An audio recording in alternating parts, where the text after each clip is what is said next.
Hi everyone, we're here today on the Artis with Ivy Reiss. My special guest is Charles C. Smith. He is a poet, playwright, and essayist and has written and edited 14 books. He studied drama at the Frank Silveria Writers Group Workshop in Harlem and poetry and drama with William Pickard at the New York University and Herbert Berghoff Studios. He won second place for his play Last Days of the Desperate from Black Theatre Canada, edited 3 collections of poetry, and his poetry has appeared in numerous journals and magazines, including Poetry Canada Review, The Quill Enquirer, Descant, Dandelion, Fiddlehead, and others. He is the executive director of his nonprofit organization, Cultural Pluralism in the Arts Movement, Ontario, and artistic director of the Wind in the Leaves Collective. Today, we will be talking about cultural pluralism in the arts, and I will probably mess up that word more than once. And his latest books include A Travelogue Bereaved, The Dirty War, The Making of the Myth of Black Dangerousness, and Whispers and Destination Out. Everyone, please welcome Charles C. Smith. Great to be here. Thank you for coming. Happy to join. Yeah. So cultural pluralism is an important topic. Yeah. Can you tell me in your words, what does it mean? Well, it really means that there are different standards of excellence in the arts or in society, the different ways that people live their lives. And so rather than try to get them to be homogenized around some universal standard, it's a question of what are the particular standards or ways in which people live and in which they bring forward excellent ways of coping with day to day. So in the arts, we would say, for example, the easiest example is looking at music, the difference between classical music and improvised music. And jazz is one of my favorite music forms. So in jazz, one has to be able to play in the moment, no notes. Improv is everything. That's right. In classical, it's a notated system. To get a classical musician to be excellent in jazz would take a lot of work. Meanwhile, many jazz musicians who do read notes can play in classical music. Can you measure one music form against the other? I don't think so. It doesn't really work that well because there are different standards as to what creates a good musician in each of those areas. I think the same relates to theater, poetry, and other forms of art as well. Dance, I've seen it a number of times. Absolutely. And you've said to me, cultural pluralism mixes these disciplines, and often these disciplines are taken for granted when they're mixed. And I can say that's true, especially on the spoken word scene. Often performance is, spoken word and poetry scene, performance is becoming more important, especially in competitions when you're on the jury. A lot of artists will also start doing videography and performing their pieces, sometimes in costume.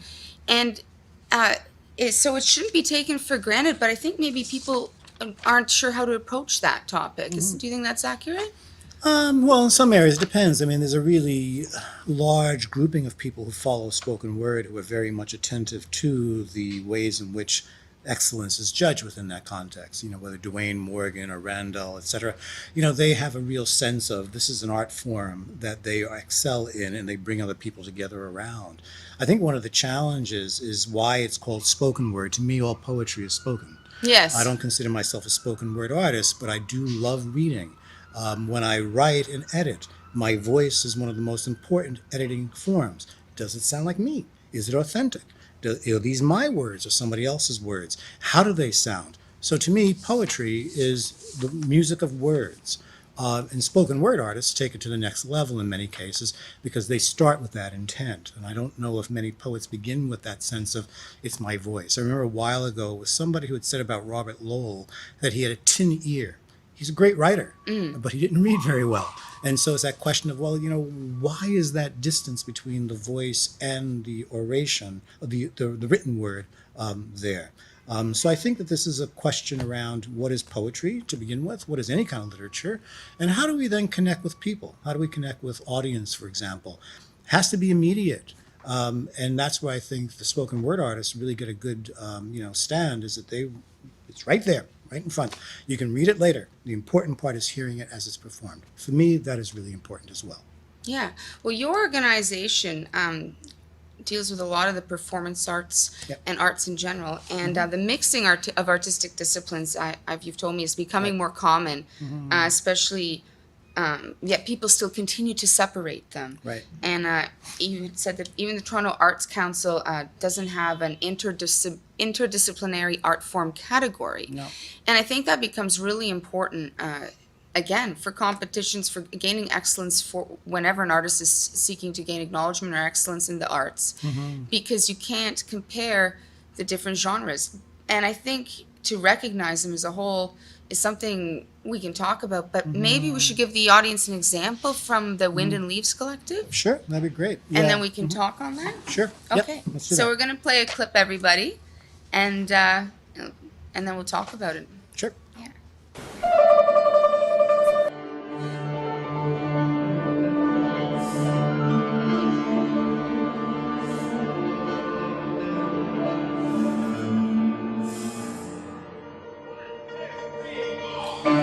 Evil nigger, with what there is to know, and all that fits like stones within memory, once unknown, forgotten as piano stools, concert halls decked in black, the gray underground, village of subway washrooms, 10 a.m. whiskey in a trench coat, rehearsals in black leather and chains on the Lower East Side, asking nor set aside provenance in a common hue to any who could easily be seen, and what hands on 4 grand pianos.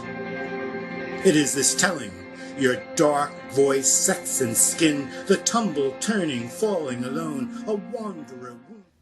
Hi, we're back. Okay, that was really cool.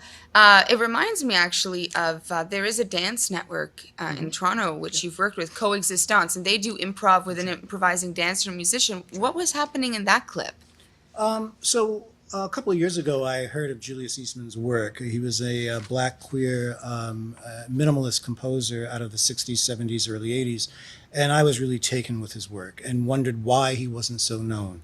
I do a lot of my work with music, so I write a lot when I listen to music, and I just could not help myself. I got compelled to explore more and to write words to it. And of course, with my group, I wanted to then look at how do we perform this work, because I love performing with music, and performing with live artists, other artists, particularly dance artists, is really quite exciting. So we decided to kind of work it together in a couple of pieces that we're working at. So what you just saw was a clip called Evil Nigger, which is one of his piano pieces. And the pieces perform with 4 pianos. And the intersections between the repeating melody, if you want to call it that, are timed at every 90 seconds. So every piano is changing every 90 seconds, which just adds to the incredible energy and hypnotism of it. For me as a writer, it's important to find where my voice fits as a piece of the music. So it's not just read anywhere. Yeah. It's, there's read certain points in time that add to the quality of what the audience is hearing, and then the dancers respond as well to both the music and the words, so that their bodies move in tune with those 2 sound elements that are coming forward. Absolutely. And I just want to emphasize that was an excerpt of a Yes. much longer performance. You've said, language is really important. And I think something we need to talk about, again, something else you've said to me is, for example, like the range of art processes are important to recognize because they're not all the same. For example, not all women are the same. Some are tall, some are thin, some are short. However, they're all lumped into this category of women. Right. And the same thing happens with Black people or Asian people, and when you have Black Heritage Month or Asian Heritage Month. How is cultural pluralism different than diversity? Well, diversity takes a sense that we can all be in the room, but it doesn't look at, what are the criteria by which we are assessed that bring us into the room. And is the criteria coming from a single point of view that we're all conforming to, or is the criteria a bit more open that recognizes different standards? Diversity doesn't necessarily do that. And It it's just not says we're all intended. different. That's right. And it's nice to be here and all that kind of stuff. And it doesn't look at power imbalances and the way that those things, whether social or economic or political or historical, come into play when people walk into the room. So people don't walk into the room equal. Pluralism, on the other hand, teaches us to respect, understand, appreciate, and embrace other ways of seeing the world, other artistic practices. The effort to kind of understand flamenco dance, for example, if one comes from classical Western ballet, and to say, wow, there's an excellent art form over there. It has these kinds of standards, this trajectory of teaching, practicing, et cetera, et cetera, et cetera. It's really quite demanding. And so on. Same within, areas of music, as I mentioned. I mean, it was really interesting to see how much Duke Ellington appreciated Western classical music, as much as Cecil Taylor appreciated Western classical music. But then they decided, that is important for one side of what I want to learn. There are some other people like Charlie Mingus I want to learn from, or Thelonious Monk, who have different trajectories and so on outside of the Western classical vein. So the idea is then to have a sense of other artistic practices. Where do they come from? So, for example, with me, being a person of African descent, and particularly growing up in New York, I was very influenced by the Black arts movement, who were also influenced by the Harlem Renaissance, by people like Langston Hughes and Arna Bontemps and so on. And those artists worked with a lot of jazz musicians. They read to jazz. So when Amiri Baraka, June Jordan, Alice Walker, all those folks were coming up in the 60s, there was this relationship with music, with dance, etc., that I continue my practice in. And that comes out of various African traditions, the ones called the griot, for example, the storyteller who mixed telling story with dance and with music. Yeah. Well, we'll come back to the dance part in a moment, but it just, it's important we say with the recognizing the differences. I mean, think of Black Heritage Month. For example, you were saying to me, you've got people from Ghana, Eritrea, South Africa. I can't even even think of any countries right now off the top of my head. Africa is so huge. Right. The Caribbean, and they have such unique, distinct cultures, which we are all aware of, I think, in regard to food, dance, clothing. Right. How they and yet how can it just be lumped together in like Black History Month? Same with Asian.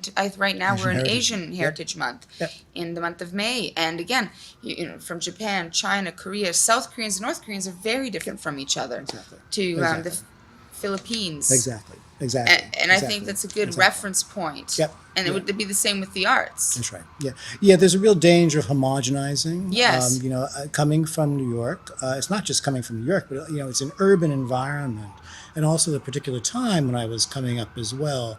That's very different. My family is from the Caribbean, from Nassau, Bahamas, and when I talk to my older brothers and sisters who grew up there, their life experience is dramatically different than mine. They did not grow up with that same pressure of racism that's in the United States, which I grew up from day one. They didn't have the same access to, let's say, popular culture that I was infused with, from Motown to rock and roll to et cetera, et cetera. And also the cultural forms that they understood, calypso, soca, et cetera. I mean, I saw them here and there, but I didn't grow up in that. I heard it, but it wasn't the same lived experience. So there, within my own family, is a remarkable difference in terms of being Black, but the particularities are different from person to person and group to group. Yeah, well, even, the way you speak, you've said, you've said to me, people will often, if they speak to you on the phone, communicate with you, think you are a white person, and then they see you face to face, and you experience that moment, I guess, that look on their face. I'm not sure what, but you notice, and there's a difference. Oh, yeah. So even within your own same family, because our background or education also will affect how we speak, no matter what color skin we are. That's right. And the challenge, I think, for us is to kind of get out of the box, to be able to say, well, yes, as you said earlier, there is this category called Asian. However, that could represent people who are Chinese. The Chinese could represent people from Taiwan or Hong Kong or Singapore, etc. People who are from Korea. There's North, there's South Korea, and then there's different generations. What are different generations learning depending upon what they're influenced to, what they're able to access. Absolutely, and perhaps if we actually recognize these. If things are not as homogenized, then perhaps accessibility to all things in art would become more open, I think. That would be a really great start. Yeah. And that's kind of brings us to, I think, Well, your company, CPAMO, Cultural Pluralism and I can't Arts say- Movement Ontario. Arts Movement Ontario. Pluralism, pluralism, pluralism. There Say we it go. 3 times. And so it's a nonprofit. You are the founder. Yep. And you're celebrating 10 years this year. Right. Yep. And something you do is the different, you've told me the different standards of excellence is what you want to, what your organization works to apply to the arts. Exactly. Yep. So tell me more about Right. your company. Well, next week we have an amazing lineup of panelists and performers. And we are covering, let's just talk about the performers. We're covering everything from indigenous opera to classical made contemporary South Asian Bharatanatyam dance, to Afro-diasporic dance, to Brazilian dance, to plays done by someone from Syria, plays by a queer playwright, and so on. Dance by a Colombian dance artist. And they all approach their art forms in very different ways, which is really going to be interesting to see, a Mateo Galindo Torres on the same stage. Mateo's a Colombian, and an incredibly expressive contemporary dance artist. And then Sashar Zarif, whose work comes out of, let's say, a Sufi tradition, Mugham as it's called. Combined with then Carmen Romero, who's a flamenco dancer. So these are 3 different approaches to dance, each following their own patterns of apprenticeship, practice, training, and creation, which each of them are remarkable. And then, the next night we have 3 other dancers, Nova Bhattacharya's group, and 2 others. And then the final night, it's going to be Kasha Dance and Sampradaya Dance Creations. And there are music companies we have as well. As I mentioned, Unsettled Scores will be performing on Wednesday afternoon. Shanga Tagore, who is a multidisciplinary artist, will be performing on, I think it's Tuesday afternoon. Our schedule is up on our website, www.cpamo.org, and the whole listing of activities is there. Tickets are still available. Okay, and we're going to put the info on the screen at the end of the interview in a few minutes. And what stage will the dancers be performing on? They'll be at Aki Studio in Regent Park, so Okay. part of Daniel's Spectrum at 585 Dundas Street East. And that's the center that's run by Native Earth Performing Arts. And we thought it was really important for our 10th anniversary to have it at Native Earth as a way of sort of connecting to our sense of responsibility to Indigenous peoples. Yeah. I can see you've put a lot of thought into showcasing each individual culture. And again, another comment you said to me that I think is really poignant is kind of when we're lumping or homogenizing either whether it's a certain art form or people into categories, it's like comparing apples versus oranges. Yes, Yeah, exactly. they're both fruit, but it's incomparable. You Yep. cannot lump them together. Exactly. And your Exactly. organization is essentially working on Yep. how to Yep. give everyone the spotlight. Yep. And you do a lot of work with the National Ballet of Canada, is that right? I'm doing some work with them right now, and that's through our organization, CPAMO. They are very interested in looking at, different bodies on stage, and also, I would assume at some point in time, perhaps different choreographies. And part of that is, their desire to be contemporary. Certainly what they're putting on now is fabulous, but times change, people grow. There are different interests. I mean, this is something that opera is facing as well as symphony orchestras, is how to have the historic Western art forms be relevant in a contemporary age, particularly where many people in our communities do not come from that background. Yeah. That's a real challenge. Well, that brings me to, of course, Misty Copeland. She's taken the ballet world by storm a few Right. years ago, and ballet is one of those art. Well, it's both an art and a sport, but one of those sports where it's seen as the privilege. Only the privileged usually have the opportunity to do it. Same as golf or fencing Right. are some other examples. Right. Yet, and also it's very rigid in that there's this mentality one must be start at the age of 3 if they're going to be a professional ballerina, and I read an article a few months ago on even the fact that for the few people of color in ballet, they've only just started making the point shoes where the Right. ballerinas would actually have to paint them themselves Right. to have ones that match their skin tone, or just have another Yep. skin tone, really. Yeah.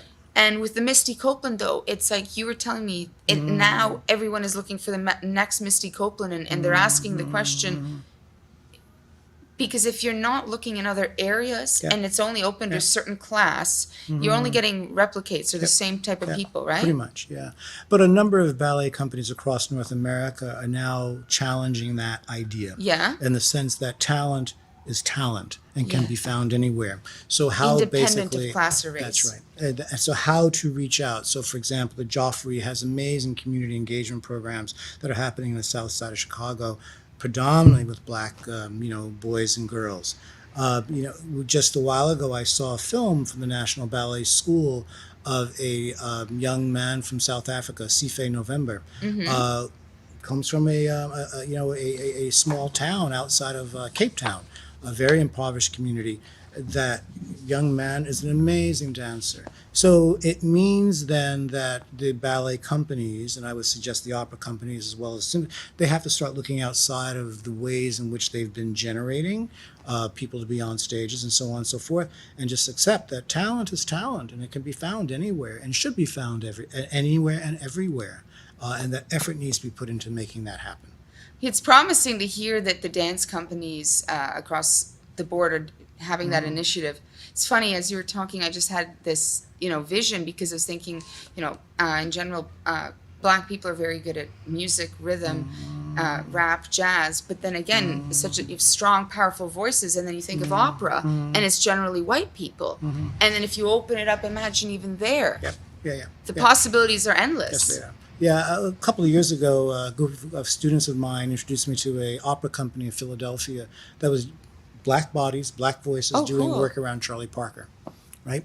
Now, there's a very relevant story. An incredible jazz musician who broke a lot of boundaries in terms of moving the music forward, had his own personal issues and that kind of stuff, but an intriguing life. Why should we not know about him in these kinds of artistic renditions? And how relevant might that be to people say, wow, Charlie Parker in an opera? I think I will go see that. That would be a rather interesting experience.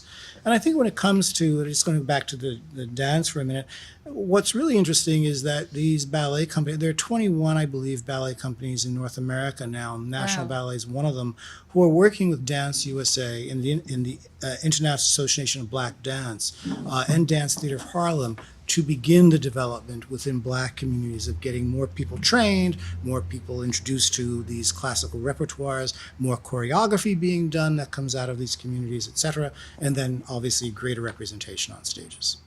That's amazing. Yeah, it is. I think that, in the same way as when we're gauging competitions at the Olympics, lumping figure skate, you're not lumping figure skating dance in with ballet, with jazz, with hip hop dance, and they have specific categories. And hip hop is not in the Olympics, I'm aware, but I've sat on a few juries. I've done in regards to literature, and I've judged spoken word even, and of course there's different styles even within that. And I think, what do you think? Should the art councils follow suit with what the dance companies are doing in regard to perhaps breaking down in the categories, the genres a little more? I think incorporating so. the multidisciplinary arts, which is becoming more popular?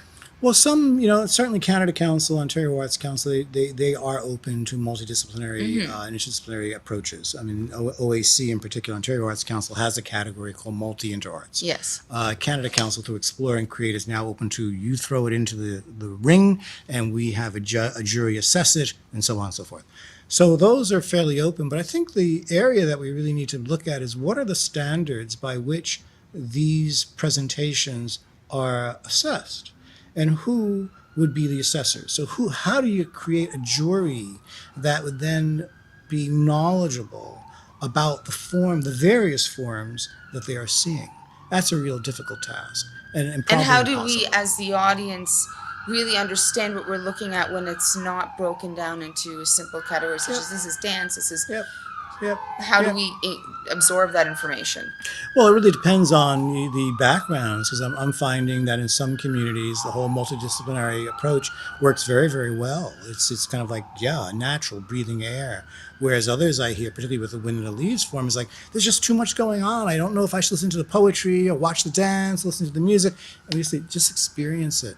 You don't have to focus, just experience it. Your body will tell you what you need to know. So just relax the mind for a moment and just be there. That's all you need to do. But many people aren't comfortable in that approach. So it does take a bit of education. I think it also takes, for those of us active in the field, to promote that, and we do. There are different ways of assessing artistic practice and artistic products.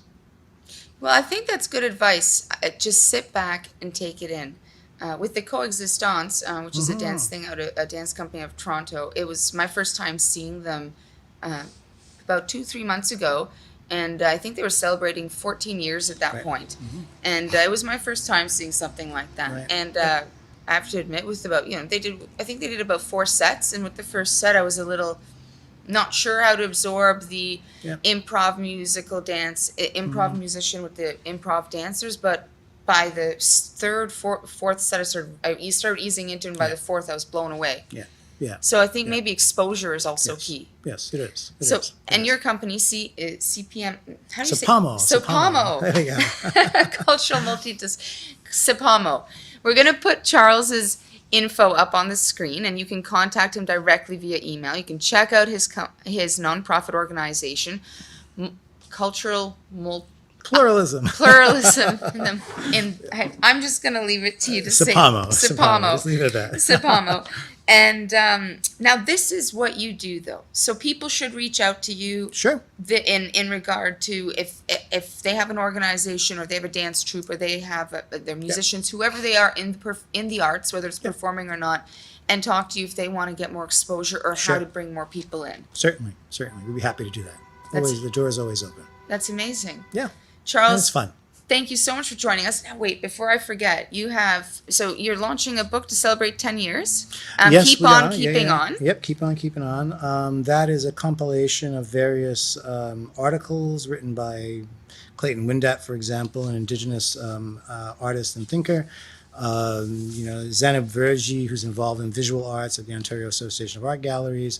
Robin Sokolowski, who's been involved with the mass culture movement, and then myself and my colleague Kevin Ornsby, we have a couple of articles there that look at particularity, that look at challenges around homogenization, that actually examine 2 cultural forms. One is Caravana, an article that Kevin wrote, and for me it was reviewing critiques of a play that was done about the genocide of the Herero by the Germans in Namibia, what's now called Namibia, around 1900.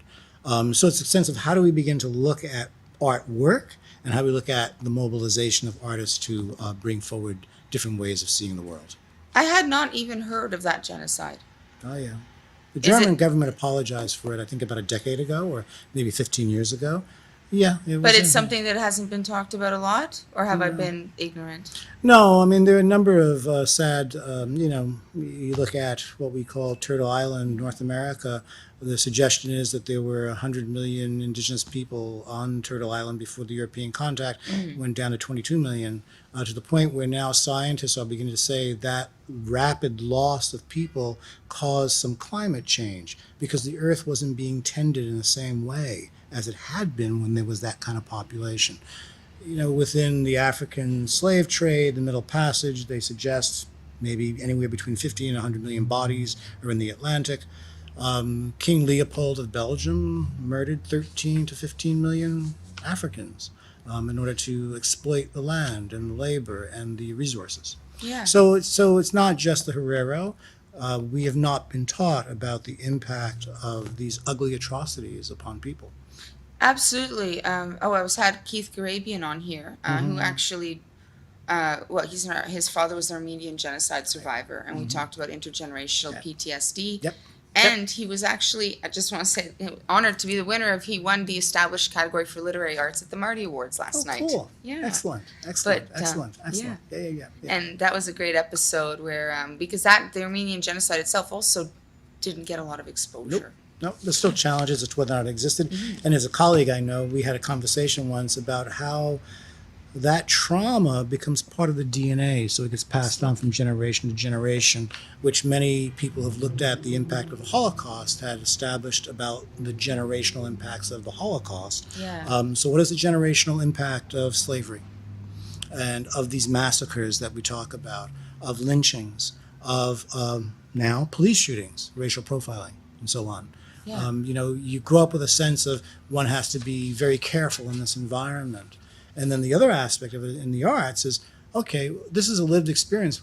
How do we portray that? If art is to reflect reality, life, these are our lives.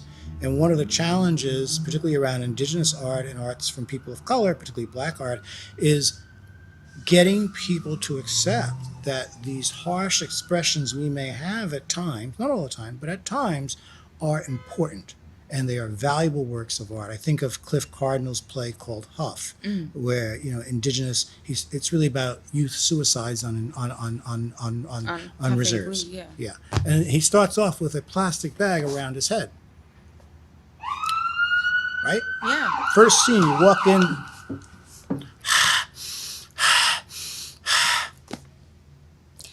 Well, I think that leaves us, though, with an important thought, because if art imitates life, then the arts should be multidisciplinary in the same way that our life is. That's right. Charles C. Smith, thank you so much for joining us. Please reach out to Charles. His info will be back on the screen right now in case you missed it. And his email is charlessmith@rogers.com.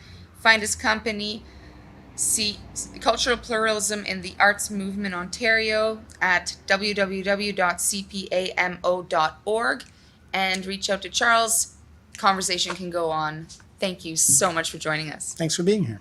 And thanks for having me here, rather. Yes. And thanks for being here yourself. And thank you for tuning in to The Artis with Ivy Reiss. We'll see you again soon.